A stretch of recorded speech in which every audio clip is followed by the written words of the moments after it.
What's happening? It's Darian Gray, the mouth of the South, and Alvin Kamara had a preseason interview where he talked about a plethora of things, but what I want to specifically look at was when he talked about his contract and his health from last year. And that's what we're going to talk about on this episode of Point Blank Period. You can sleep when you die. Point blank period. And you know this, man. I'm going to start off with his contract because it's really the smaller thing to talk about. And he told his agent he's not worried. He said, don't come and talk to me unless there's something close. And I've always said I don't think Kamara is going to break the bank for you and be headstrong on trying to reset the market. I don't think that's him personally. Just don't lowball him, give him respect with the offer, and you should have some peaceful negotiations. But like I said, not much to talk about there. But it's still noteworthy nonetheless. Now let's talk about his health. And he spoke about how he tore his MCL against the Jaguars in Week 6, and that impacted his body language. And I always said he was not acting the same as far as body language because of the injury. Not because he wasn't with his best friend in Mark Ingram. He played football before he knew Mark Ingram. He's going to play football after. I never thought that was a real fair critique of his body language, his demeanor. But people still said it. And Kamara said he didn't pay no attention to it when the fans said it, but when his teammates said something, that's when Kamara had to say, all right, now I need to change my ways. Let's go into how it affected him otherwise, just on the field, not just the personality. On the field, that elusiveness, that explosiveness, that forced missed tackle ability, poof, gone. And it was because of injury. I look at it, and with Kamara, his ability to make tacklers miss, you know how they say you can run through arm tackles? This man runs through arm tackle, hands, hit sticks, shoulders. It don't matter.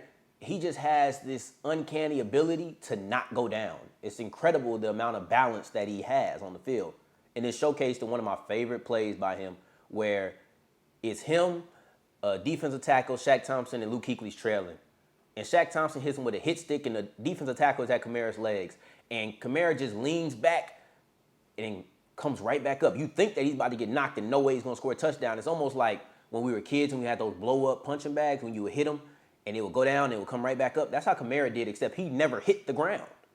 It was a truly incredible play, but you oppose that to a play, I can't remember the exact game it was this year, but I think it was Tennessee, where the defender was like 5 yards away and Kamara just ran out of bounds. That's not Kamara. That is not the Alvin Kamara that we know as a player over the last 3 years. He was hurt.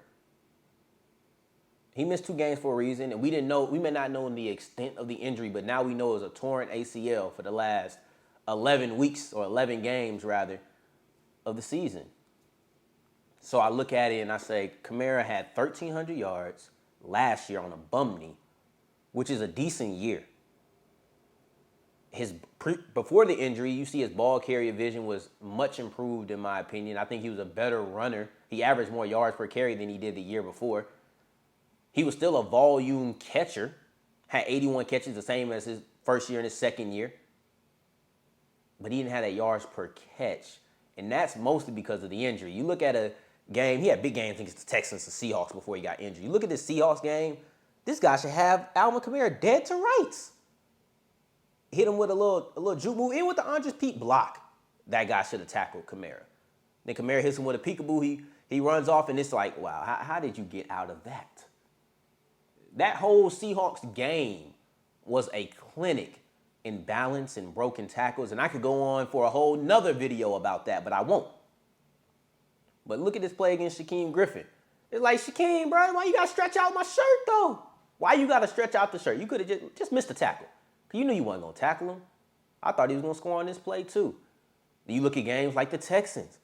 Do you want to see plays like this? Breeze with time and in stride. Here he goes, Alvin Kamara. You want to see plays like that? There's a delay here as Kamara able to cut back in. There's that balance we talk about as he's still going out past.